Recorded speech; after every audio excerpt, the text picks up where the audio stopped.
be here on a Friday morning can watch this later.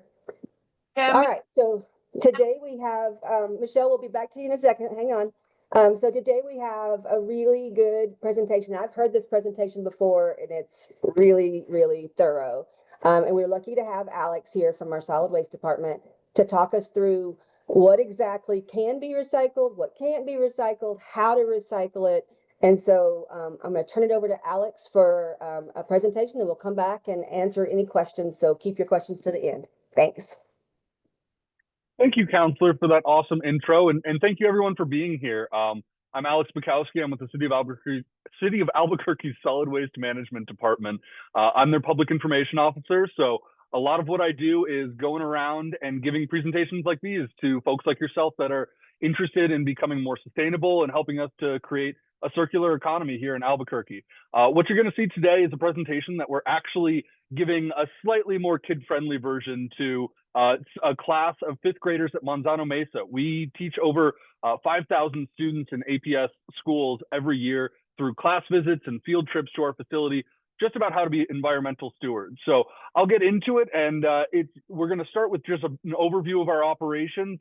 As the counselor said, we'll hold the questions to the end, so if you have one, please raise your hand in the chat if you can, or I think counselor's also going to moderate some Q&A, and we can always come back and touch more on something if you have a question. So with that, let's kick it off. So this is our little mascots that we have for the program. We've got Billy the Butterfly, we've got Caterpillar Phil, and Wilbur Worm. And they're just kind of fun little mascots that we use with the kids in these classroom activities. But let's get into more of the meat of it. So residential trash, on a single day, we're gonna hit just about 40,000 homes here in the metro. Excuse me, here in the city limits. We do take trash at the landfill from all across the metro. In total, we'll collect anywhere from about 3 million to 3.3 million pounds of trash just from the city alone. And that doesn't include other people that come in to use the landfill facilities. Our landfill is the Cerro Colorado landfill. It's just out there on the west side. If you go out I-40, it's just off I-40, kind of hidden behind some hills, but that's where all of the trash goes each day. We also deal with hazardous waste. We have a hazardous waste contractor, Safety Clean. They're located at, I believe, 2720 Girard. And that's where we want you to take any kind of, corrosives, chemicals, things that are going to hurt the landfill, because the landfill is a part of our environment. We do our best to make sure that everything stays within the landfill, but when we get those hazardous items, they can really be a potential danger in there. They can be a danger to groundwater and also topsoil contamination. So, we really want you to take advantage. Safety Clean is open Monday, Wednesday, Friday, Saturday. Monday, Wednesday, Friday, they're open 8 to 2. And then Saturday, they're open 8 to 3. And it's completely free, so please take advantage. Large item pickup, that's another big aspect of what we do. Things, you can see here, things like old furniture, beds, or even refrigerators we can do, appliances, things that aren't going to fit in your bin. We want to make sure that they're picked up separately. And we want to pick them up separately just because A, we want those bins to last. We don't want you damaging your bin trying to get it in there. And B, we can also make sure that we're disposing of it properly, that it's not just getting placed in the regular waste stream. So these are our trucks. You've got our side loader there. That's what you're probably familiar with seeing in your neighborhood. Our front loader in the top right, that's going to be our commercial. They've got the forks at the front. We've got a rear loader. That's what you're used to seeing when you get a large item pickup, or when we do our green waste collection. We do green waste collection 2 times a year, and that's actually coming up here at the start of December. From December 1st until December 12th, we'll be doing curbside green waste collection. We're starting to get messaging out there about that now. Trying to get people getting prepared, finish up that yard work, and take advantage. We also have our roll-off trucks. Those are actually trucks that are able to load up dumpsters onto them. So we'll give those to some of our commercial partners. We use some at some city facilities. And then also we have our landfill truck, or what we call our open top trucks. And if you've ever been to a city convenience center, that's what you're going to see at the end, where we're pushing into this open top container that's then taken out to the landfill. Illegal dumping. So I'm sure y'all are familiar with it. We've seen it in certain parts of the city. We've seen it just about anywhere. And it's just a byproduct of people being careless with their waste. It's a major thing that we tackle through our Clean Cities program. Clean Cities is out there 6 days a week doing illegal dump site remediation. So all you need to do, if you do see, trash piling up in a certain area, and that's going to happen, especially when we get weeks like this where it's windy and you see that trash hit fences and start piling up against fences, call 311. That helps us get a great idea of where that waste is going, where we're seeing illegal dump sites pop up. It gives us great data, and then we're usually out there within about 24 hours. We say 24 to 48, but looking at our data before I hopped on, we're closing that gap to where you make a call and it's either that day or early the next day we're out there. So please take advantage of that resource. As mentioned before, we have our convenience centers. We've got Don Reservoir, Eagle Rock, Montesa Park. You can see the little logos on Eagle Rock. At Eagle Rock, we do accept e-waste and we do accept recycling. So that is a glass recycling center, and it's also a recycling drop-off if you'd like to take advantage. I know in D7, we currently have one glass recycling drop-off, and that's at Palo Duro. And I believe that's Councilor, ooh, I closed it out. But it's the second and fourth Sundays of each month at Palo Duro. I apologize, Councilor. We've got another that's on Saturdays, and I was like, So second and fourth Sunday is at Palo Duro Senior Center. You can take that glass. We also are accepting cardboard there as well. So graffiti, that's a major one that we've actually made a ton of progress on this past 2 years. We kind of switched the way that we were monitoring our graffiti in the city by empowering supervisors to go out and really pound the pavement looking proactively for instances of graffiti. And so over the last 2 years, we've gone from about a 50-50 split in terms of responding to 311 requests versus getting there before the 311 request happens. It was about 50-50. Now we do about 3-to-1 proactive. So for every one report we get of graffiti, our teams are eliminating 3 instances of graffiti without any notification. And that's just been how we've empowered our team to really be, the big community leaders and community organizers almost, that they're talking with people at the areas they're seeing graffiti. Hey, why is this happening? Did you see anything? Do you know anything? They're getting the information and they're trying to use it to be better about just responding to it as quickly as possible. So cleaning roadways, that's a major one for us as well. We have over 600 acres of medians across the city that we maintain as part of solid waste. A lot of people think that might be DMD. Not true. It's solid waste. We deal with a lot of the greenery on those medians, and that's one of our big pushes right now. We're looking to make a lot of these medians, a lot of these areas that we maintain wildflower habitats. Our goal is to get all 600 acres to be wildflower habitats. We currently have 68 wildflower gardens that we maintain. But they're really self-sustaining because they're great for local pollinators and they're great at actually keeping weeds out.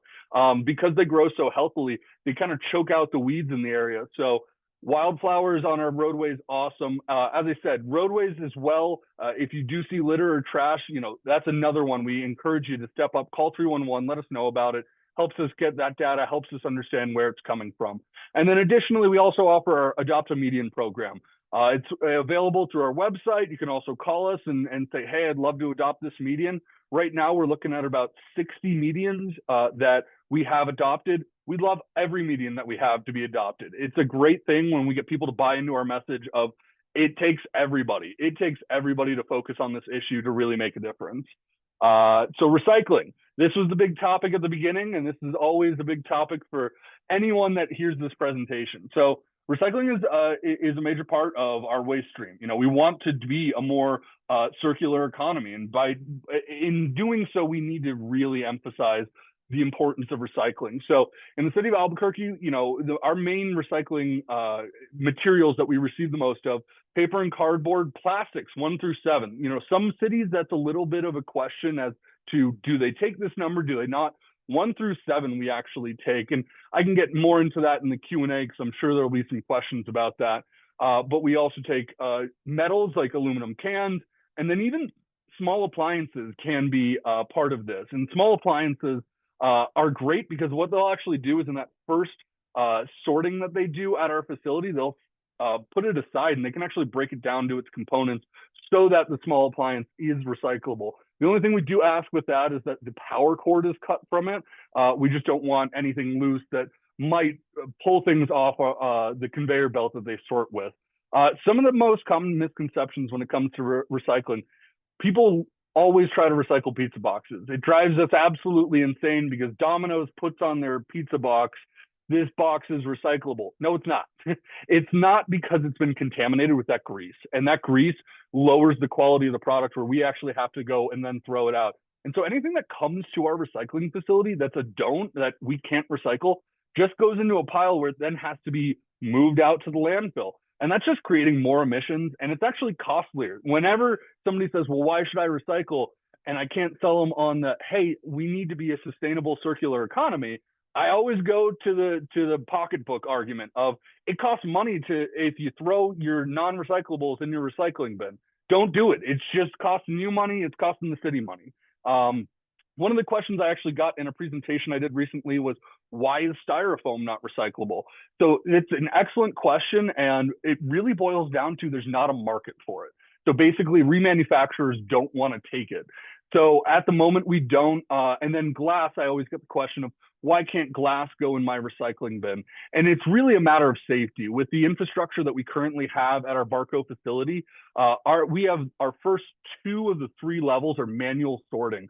And so we just can't have people manually touching glass like that. It's something that we're definitely looking into. I know it's been a hot topic of conversation, but yeah, that's the current reasoning for why we do right now. Composting. So we actually partner with the Bernalillo County Master Composters. I know Councilor Fiebelkorn will have more to say on this because she has an awesome program that everyone who wants to should take advantage of. But we encourage people, and we especially encourage students, to learn about composting because food waste is one of the worst kind of waste streams that we get into the landfill. Because of the way it decomposes, it releases a lot of methane. And methane is just a very bad emission from the landfill. So we do methane mitigation at the landfill, but if we can take that food out of that waste stream, it's much more effective. So we highly encourage anyone to take advantage of the composting resources we have. This is just a little bit more about solid waste and Keep Albuquerque Beautiful. If you haven't downloaded it already, I highly encourage you to scan the QR code if you're not on a mobile device. If you are, just search Recycle Coach app in the App Store. All it is it'll give you a calendar of when your collection days are. It'll also give you just a little bit of information every now and then if you should have a service interruption. Hey, why was there a service interruption? We'll send out push alerts to the affected residents. If you have any questions about what goes in your bin, is this recyclable? Is this in trash? Do I need to take this to a convenience center? We've got actually kind of a search engine in there. You can just type in the item and it'll tell you exactly where it can go, how it can go, when it can go. So I highly recommend everyone to take advantage of that as well. All of our socials, if anyone's interested in following us, we're on Instagram, Facebook, and X now. And with that, I'll leave it to Councilor Fiebelkorn for questions. So thank you, everybody, for having me. Thank you, Alex. That was a lot of info. If you want to stop sharing screen, we can maybe see each other, although you might have to start again if somebody has a question about one of your slides. Sure. All right, so do we have questions for Alex? If you do, please use the raise hand function, and that's down under react and then raise hand, or you can just wave your hand at me. But while I'm waiting for folks to get their hands up, I will just say, for the record, we have a District 7 glass drop-off. Alex talked about it, but I just want to make sure everybody knows it's over at Palo Duro. It's at the second and fourth Sunday from 8 a.m. to 2, and that's because we didn't have a drop-off center in District 7 and people were asking for one. And then we also have a District 7 composting pilot program that's happening, that's already started. But if there's somebody that really wants to get involved, let me know and I can see if there are any additional spots. That is a composting program where you collect all of your composting material and then you take it to the Palo Duro Fitness Center. And so if that's something that is of interest to you or one of your neighbors, have them reach out and we'll see if there is an opening. And lots of questions, Alex. All right, let's go to Brian first.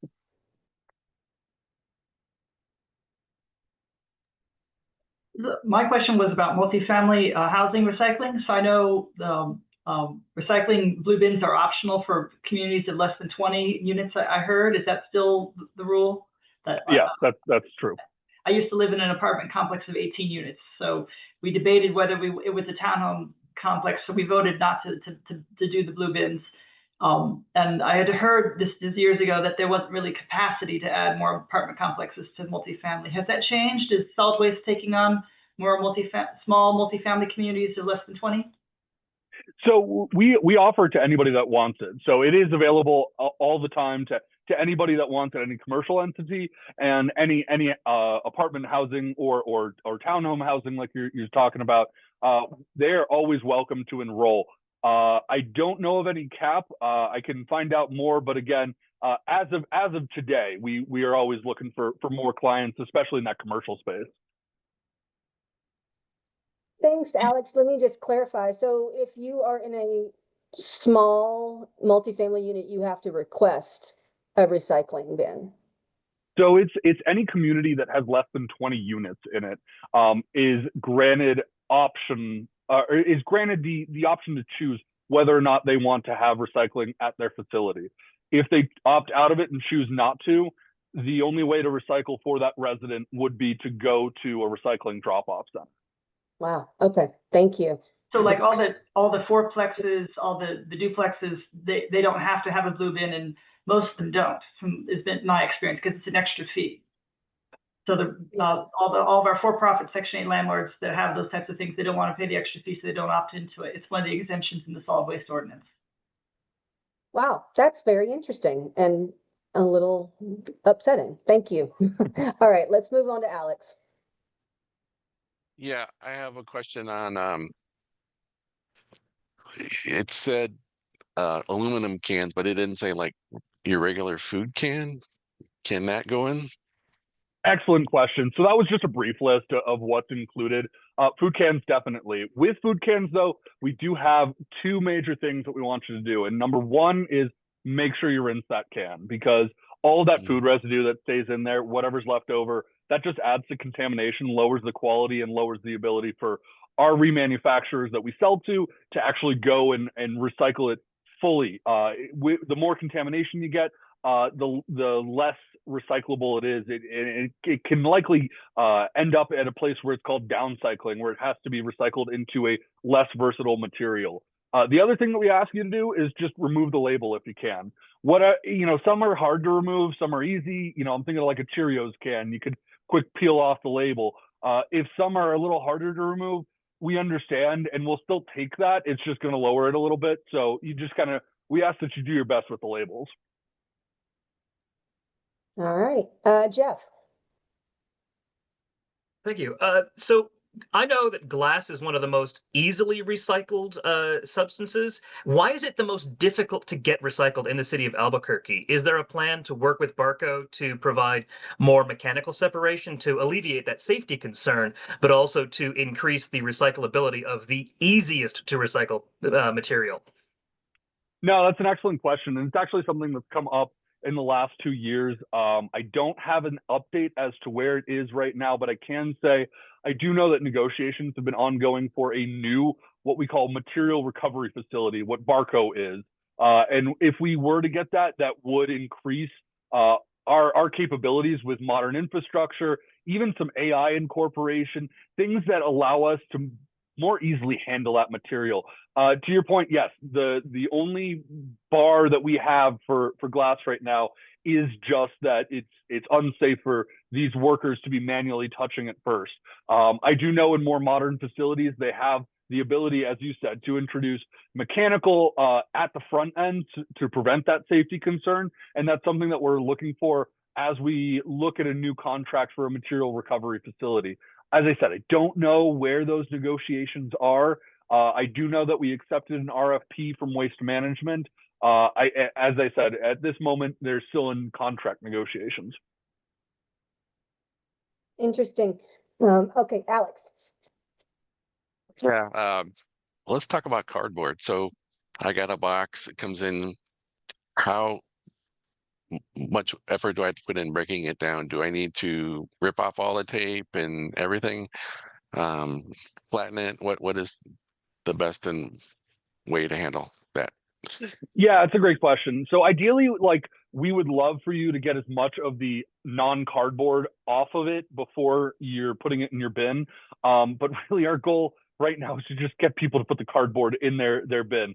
If we lived in a utopia where everybody followed the rules, yes. What we'd want you to do is break it down, make sure it takes up as little space as possible, get that tape off, get those labels off. And that's just gonna, as I said, lessen the contamination so that when it's, remanufactured and, whether it's gone down to a pulp or whatever they end up doing with that cardboard, that it just continues to be only cardboard and not mixed in, other things that aren't recyclable. Okay. Any other questions? While people are question. thinking. Yeah, go ahead, Sean. Alex, you mentioned pizza boxes and how they're bane of existence there. What about if there's no cheese on the top of the box and I tear it off? So that is one, and the only reason that we don't get that messaging out so much is people just get confused and then, oh, I'll put the box in. But yes, if you have, the top of the box where it's completely grease-free and completely cheese-free, yeah, definitely put that in your recycling bin. And as I said, if we lived in a utopia, I would have that messaging out there 100%. But because I have the understanding of, not everybody's going to know, we don't put that messaging out there super publicly. For a couple of questions. Well, one's just a comment. So you mentioned refrigerator pickups in the large item pickups, and I just want to make sure people know that if they have a functioning refrigerator or freezer, they can actually call P&M. P&M will come get it, and you get $75.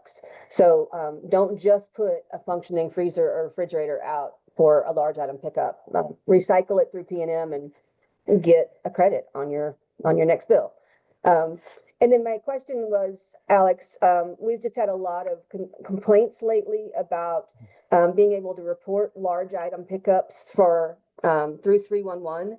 So if there's an illegal dumping of a couch, for example, when people call 311, they're being told if it's not your couch, you can't report it, which I know is not the intent of solid waste. And so I'm just wondering if you have any tips on how to properly get help when there's illegal dumping in your bin. Yeah, so I think where the confusion may be coming, and maybe to miscommunication in 311, is that we can't go onto any private property. It must be on public property for us to be able to come do service. And the reason for that is if it's on private property, we don't want to clean one person's house and not another. So we actually go in and we'll put a lien on that property for that illegal dump site. So the best way, again, if it's on private property and not public, call 311 and say, hey, I'd love for a code inspector to come out here, because that's the first step of the process. Is the code inspector can come out and say, hey, this ain't right. This illegal dump site needs to be remediated. And they can then forward that in the process to starting to either put a lien on the house, make contact with the property owner, whatever needs to be done to get that cleaned up. Now on public property, if there's just as you said, a couch, a bed, or whatever, call that in and just say, hey, I'm seeing a lot of trash in this park. I really think somebody needs to come out and clean that up. That's going to get flagged. That's going to get sent down to us for illegal dump sites. And then we actually have a heat map where we can look and see where are illegal dump sites popping up. So that's definitely just, hey, make that note. It's at a park. It's in the street. It's on the sidewalk. As soon as we go into the property, that's when we have an issue of can't get to that. Thank you for that clarification. All right, Jeff. Another question about recycle. Well, I mean, it's a combination of recycling and also household hazardous waste. You'd said that the like toxic materials, paint and stuff like that, that's going to go to Safety Clean. What about batteries? I know that there's the potential to recycle some of the fancier batteries, but also that requires a lot of extra work and paying attention, and they're also super duper small. What's the solution for batteries? The best solution for batteries with solid waste? Yeah. So the best solution, the most convenient solution, probably, well, I guess Safety Clean is close to D7, but for people that aren't as close to Safety Clean and don't want to go there, a lot of big box retailers will actually take them. So places like Staples, places like Best Buy, what they do with them, I'm not entirely sure. What happens at Safety Clean is they'll be evaluated for recyclability, and they'll try to see what they can salvage. But about, as you indicated, about 70 to 80% of the time, they're just going to be disposed of properly. And so we ideally would love to do more recycling with batteries, but because our household hazardous waste is a contractor, we're kind of locked into that contract with what we can do with them. I will say from, I can't remember what it used to be. There was a previous contractor before my time here that actually didn't ever recycle batteries. And now with our new contract with Safety Clean, we do have that provision in there where they got to check for that recyclability. So yeah, batteries definitely please take down to Safety Clean or a big box retailer. Our biggest concern is just don't let them end up in your trash, because when they're in your trash, they can get crushed, and when they get crushed, they can get ignited, and when they ignite, you can put a $500,000 truck up in flames. Right now, that's about what we're paying for just one of our trucks, is about $500,000 to $550,000. So please, please, please be responsible with your batteries.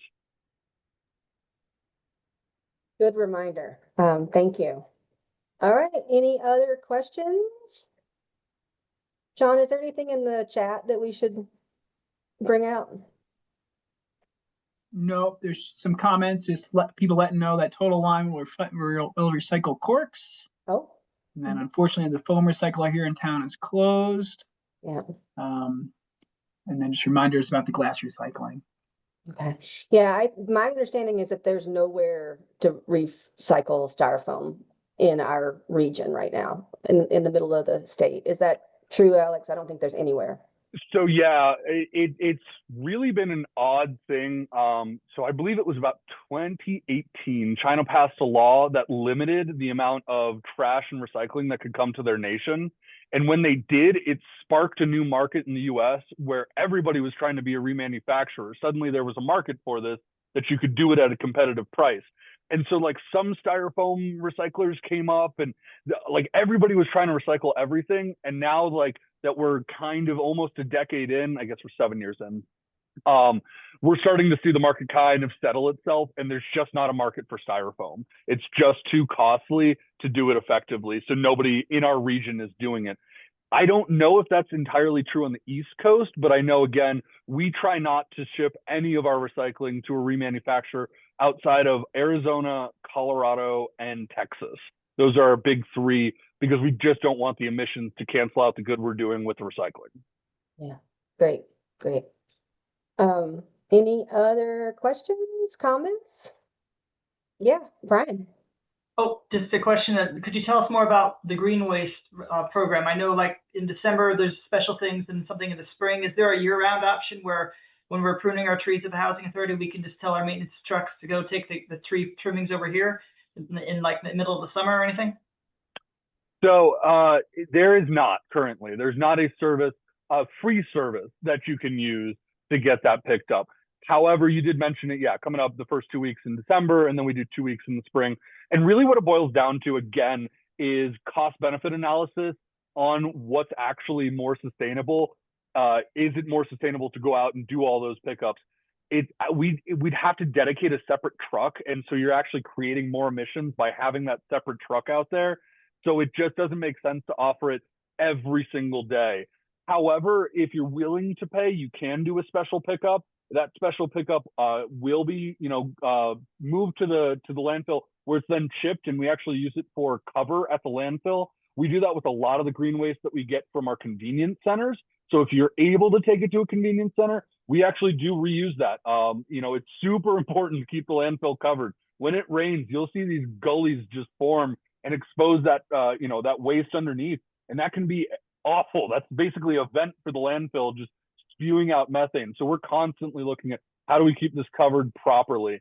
So yeah, the two, spring and the winter, and then you can call, but it's a fee, and I don't remember the fee off the top of my head, but it's a ridiculous fee because it falls under our umbrella of special pickup.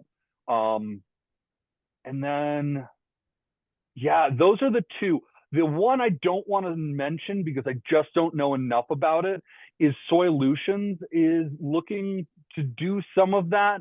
And I just don't know where they're at in terms of residential. Right now, they're looking at a lot of commercial customers, but I don't know what their deal is in the residential space. So I hope that answers your question. Oh yeah, Alex, that's something we're doing it right. Our maintenance trucks will haul stuff to Eagle Rock Convenience Center, and so if they got a whole big load or tree trimmings or whatever, it's going to the right place. So we're doing it right then. Good. That's. I just want to make sure we were. Also, when we have to clean out someone's apartment after they die and throw all their stuff away, it sounds like we're doing everything right then. Yes, sir. Awesome. Good to hear. Thanks, Brian. Jeff. Yeah, one question. It's more directed towards Councilor Fiebelkorn than it is to solid waste specifically. Are there any policy suggestions, additions, changes for Albuquerque code to help drive recycling, to make it more affordable? To work on encouraging more folks to do it, since that's more of a policy question rather than solid waste is the ultimate collector. Yeah. So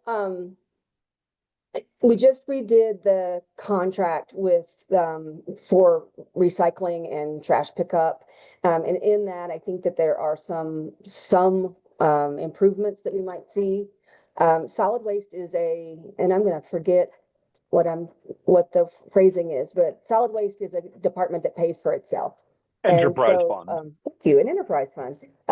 And so, it really does depend on the revenue that you get from trash pickup is what pays for all these services. But I'm open to any ideas. I think for me, I've been working really hard to try to I would like curbside glass recycling. And I think that we should have that. I know other communities do, but they also, to do that, they have to have, bins that have a separate place for glass. And we're just not able to do that at this point. But that's something that I've been pushing on. I also think we should have curbside compost pickup. And so I'm going to continue working on those kinds of things, but open to any ideas anybody has. And I would just like to add on to that, Councilor. I think it really, Jeff, to answer your question, I think it really boils down to, are you getting buy-in from people? Are people really, buying that, hey, not only is this getting recycled, because as I said to the Councilor right before we started, one of the questions I'll get at least 5 times every time I go out is, well, does the city really recycle? It all goes to the landfill anyway. And I have to explain exactly how recycling is done.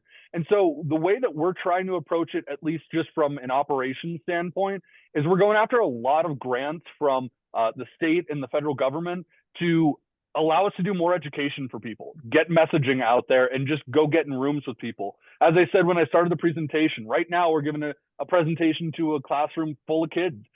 Kids are going to be the leaders on this. So we're trying to really help the next generation. By doing 5,000 students a year, you think about it, in a decade, you've got 50,000 new people that are adamant about recycling because we give our message with a passion, and we really want these kids to really be the leaders on this stuff. So that's how we're approaching it, at least operations.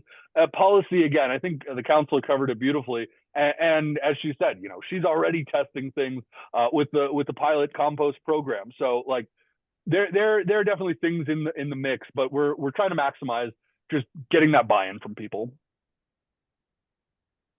Let's go back to Alex. All right. This is a weird question. How wide are your garbage trucks? How much street do they take? Man, that's a great question. If I had to guess off the top of my head, I would say between 8 and 10 feet, but I don't know it off the top of my head. I can definitely look that up though.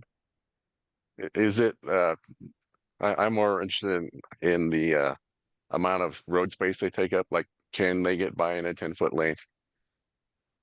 Yes, they should be able to, yes. Okay, awesome. That's a good question, Alex.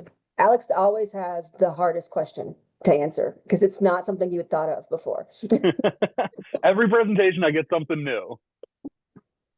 Brian? I was just going to mention some of the narrower streets in Albuquerque I've seen trash collection vehicles navigate are in the Doranis neighborhood, some old historic village neighborhoods where it's just like one little rural lane and they still manage to pick up the trash there. So if someone's arguing for a more narrow street design, like, well, if they can do it in Doranis, they can do it in any other part of Albuquerque. And yeah, and we do have vehicles to get to some of those harder to reach areas. I showed our big vehicles, but we actually do have what we call an 8-yarder. It's just a tiny version of that that rear loader. So we do have vehicles to get us a little more versatility. Speaking of which, you know, as the counselor said, we're an enterprise fund, so we're constantly working with just what you pay monthly on that waste bill, which right now I believe it's just about $18.50, which is about 50% lower than most of the state, which is crazy considering all the things we're doing outside. As I said, graffiti, illegal dump site, median maintenance, all these things that you're not necessarily seeing are just being funded by that little enterprise fund fee. And the reason I got onto this is we did just get a new vehicle. We got it. It's kind of a type of street cleaner. And what it is it almost looks like a Zamboni, if you can imagine that. And it's allowing us to be a little more versatile, especially in those harder to reach downtown areas where we're not only power washing, but we're also like cleaning at the same time. So it's saving us hours that we're trying to get more areas out with it. So if you see it, please stop and take a look. It's a fantastic little machine. It is called, the multi-hog. If you get a chance, stop and stare at the multi-hog. So my little spiel there. That's great. Let's go to Jan. I apologize if this was asked before. I had to leave briefly. Can you tell me what has been done to fix the trucks? I personally have watched the new trucks as they pick up garbage barrels, and they have such an incredible torque when they throw them back that they're tearing the lids off of a lot of them. And I called it in and I was kind of concerned because I've never seen anything happen. And maybe you can't fix that on the trucks, but you should be aware that that's causing a lot of damage to the garbage barrels. So that's excellent that you've identified the problem. In fact, it's actually not the trucks, it's the bins. And what it is we need that torque with the truck where it flips it over like that to make sure that the bin's actually empty. So you'll see that's pretty standard on any kind of side loader. However, you're correct. We are seeing a little bit more than usual of people saying, hey, my lid is broken, my lid is broken. And we were trying to figure out why. We went to our manufacturer that was actually creating the bins, and they actually said it's a defect they had in the bin. And so what we did to address it is we went out and got a new manufacturer. We were only working with one. We now have 3 that we work with. And that's allowing us to increase our supply, which again, as the counselor pointed out, is really difficult at times because we're an enterprise fund. We can't stock up on tons and tons of bins. We only have a limited amount of money. We're not getting that money from the city. So we buy when we can. We have since said to that manufacturer, we're going to be done with that and are going with new ones so that those bins are just a little more versatile. So if you have a cracked lid, please let us know. Call 311. It may take anywhere between 2 and 4 weeks right now as we're working through a backlog. We kind of lost some of our guys on that team that were doing that. We're now getting up and caught up to where we'd rather be, which is between a week and 2. But again, please report that if you're seeing that. We'd be happy to get out there and get a fix for you. Okay, thank you. It's not my bin per se, but I've noticed a number of neighbors as I've watched the trucks go by, how much torque it is, and then it comes down and it's half off. So hopefully the new designs will be better. Thank you. Yes, and we worked with them because of this issue that we were seeing. Thank you. Yes, ma'am. Thank you. Yeah, thanks, Jan. And I just want to clarify, Alex. So it's there's a 2 to 4 week delay in getting a lid replacement. Is it the same for getting a new bin if your bin is broken? Yeah, it's about the same timeline. 2 to 4 weeks is about the standard right now. It can go up as long as 6 weeks. But because we've rearranged some of our staffing to address this, we've cut down on those 4 to 6 week ones. And so we really say to anybody, hey, if you called this in and you're waiting longer than 4 weeks, give us another call back. In fact, call me personally. My number's on the website. My email's on the website. Let me know. I want to make sure we're tracking down. Hey, where did this 311 go? When was it scheduled for? And, you know, are we still on target? Because we don't want somebody to not have a bin. And then just to make sure I understand, the orange lid bins are for people with mobility issues. Yeah. We are not making them wait 6 weeks, right? Those are prioritized. Yeah, those are prioritized. And then we also, as you mentioned, Councilor, we also prioritize any bin that's been completely destroyed. You know, if you just actually can't get pickup, we're going to get out there within usually about 72 hours, but definitely before your next pickup, because nobody should have to go without pickup. I will say the one thing with those orange lids, when we had an issue with the lids and we're working through a new manufacturer and we're waiting to get new lids, we still had some of those orange lids and actually used them to just do repairs while we were waiting for a new supply. So some people do have an orange lid that aren't special assistants. We're hoping to not do that, but yes, the orange lids are associated with special assistants. It's just us using what resources we have to make sure we're addressing this as quickly as possible. Thank you. Thanks.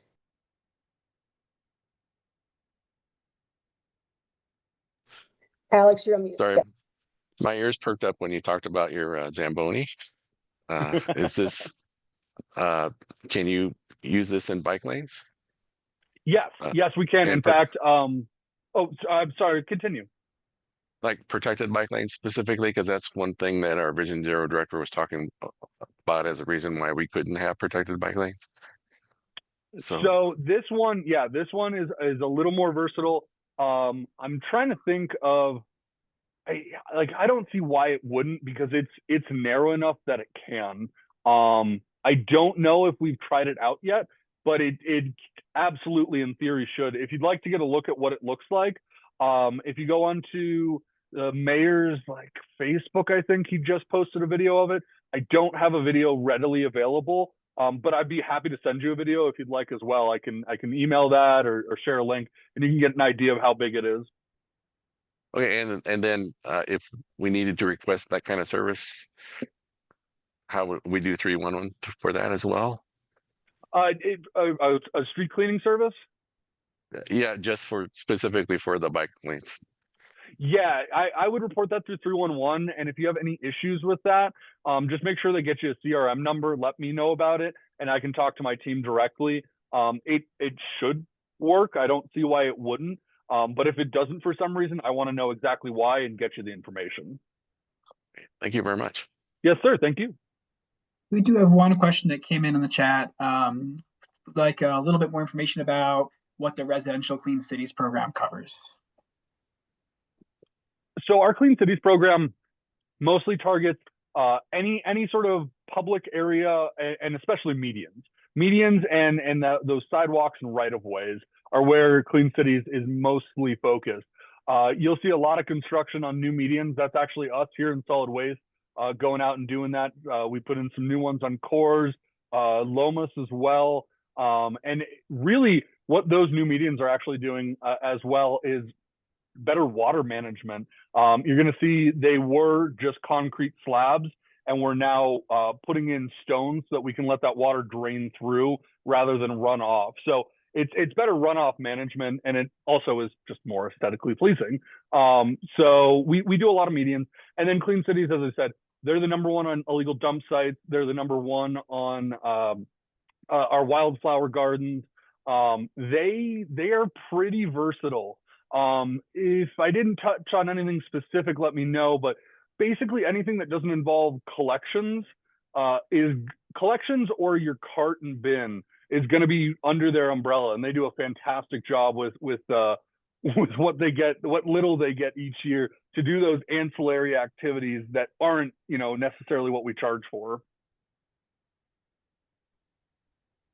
I'll just add in that in the last budget cycle, I was able to add in funding for Duke City ambassadors for the Uptown area. So you guys have probably seen those all. They're the folks in the yellow vests with the trash bins that clean up downtown and in Nob Hill. And we finally got those expanded up into the uptown area. So all the public areas in uptown are getting that attention now as well. Now it's only on public property. I would love to come up with an idea of how to work with some of the business owners or the property owners to do a combination. But for now, they're going all around the transit center and all the sidewalks in that area, keeping that area clean. So it's a really cool service. Plus, it activates people on the sidewalks. And when there's people doing good things on sidewalks, there's less people doing bad things in the area. So really happy about that one. And just to add on to that, Councilor, super thankful for that because it's also allowed us to really expand Better Way Forward. And if you're not familiar with Better Way Forward, basically it's open to any resident in any one of our gateway centers. So that's Gateway Center, Gateway West, and now also Gateway Recovery. Those pallet homes where we do Gateway Recovery. We have a couple of members from Gateway Recovery that are currently there, and I just actually interviewed them for a little piece that we're doing just to try to get the message out. And they were talking about just how awesome it is to not only like be able to give back something, but then also be a leader. And like, as the counselor mentioned, like getting to interface with some of these people that might be struggling and might have been in the same place they were just a couple months ago. Now they've got the Gateway Center getting them, you know, not only employed, but looking forward. We've got case management for them. And it's all thanks to, thank you, Councilor, for funding the ambassadors and also for funding the program, because we're already seeing success with getting people into temporary and permanent housing and just being more goal oriented. People that had lived at Gateway West for over a year. One of our employees now just bought a car, and he is so proud of his car. Every time I come down there, he's like, "Oh, I got to show you. I did this to the inside, and like you're gonna love this." And it's just really cool that it's been an inspirational thing. So those ambassadors not only are doing awesome cleaning, but also kind of being able to be that liaison for people that might be experiencing a little bit of housing insecurity. Thank you for that. I hadn't heard about the car, and that makes me so happy. Thank you. Brian. I have a question about the wildflower project, Alex. You mentioned that the solid waste department, Clean Cities, does wildflower project. Is that only for street medians, or can that be also for other types of public property, like public housing sites? Can we get a wildflower project? Yes, no, absolutely. We can definitely look into that. I know not all of our wildflower sites are on medians, so definitely, you know, as I said, I can give you my email, or you know, I'll put it in the chat here. Shoot me an email and let me connect with my team. If we can't do it, we'll find somebody else that can do it, because it eliminates putting chemicals into the grass or into the stones. It eliminates weeds. And it beautifies and helps pollinators. So like, yes, anytime we can do wildflowers, we're there to assist. Awesome. Thank you. I'll also mention, Brian, that there is an infinite supply of wildflower seeds every year from the Parks and Recreation Department.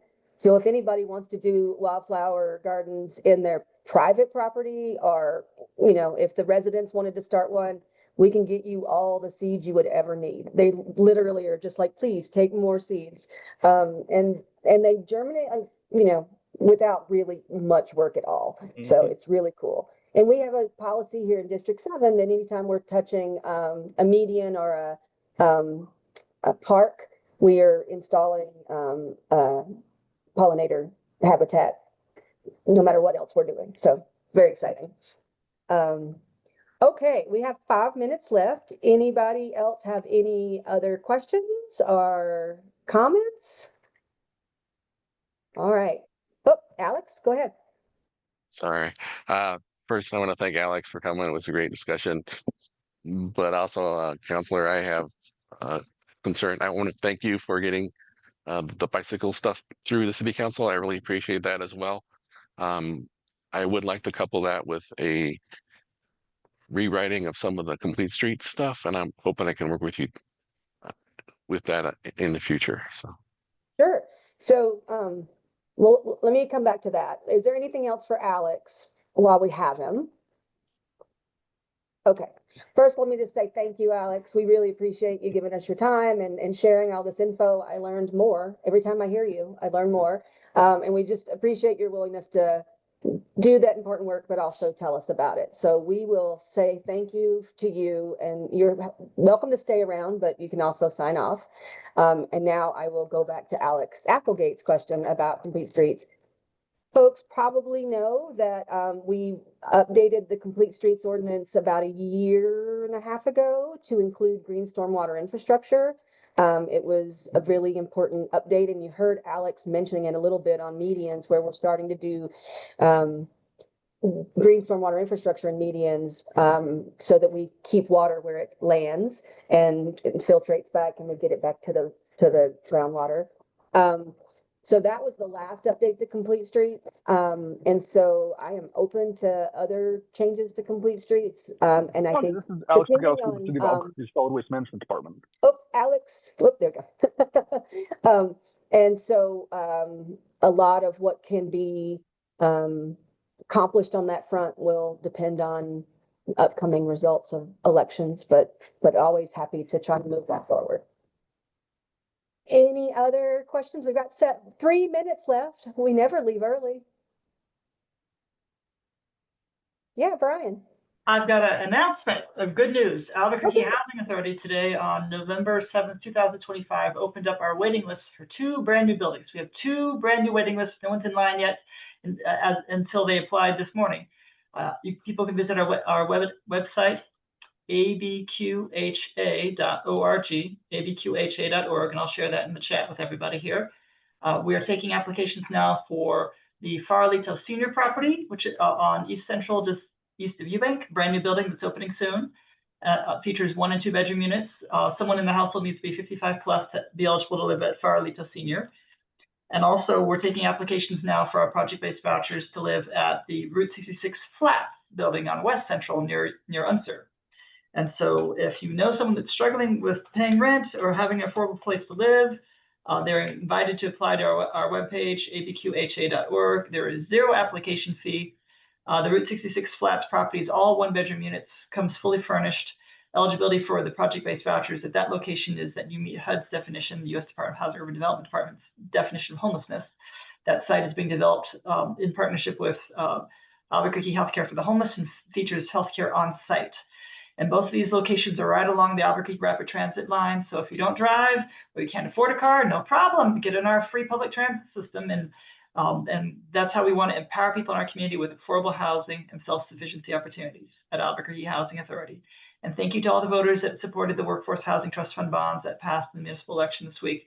That local money helps bring down federal and state grants so we can multiply that money to turn into multiple new apartment buildings in the future. Also coming in the future is the Uptown Connect location, which will feature project-based vouchers. That waiting list is not yet open, but in the future, that building will open and the Albuquerque Housing Authority will be subsidizing some of the tenants there.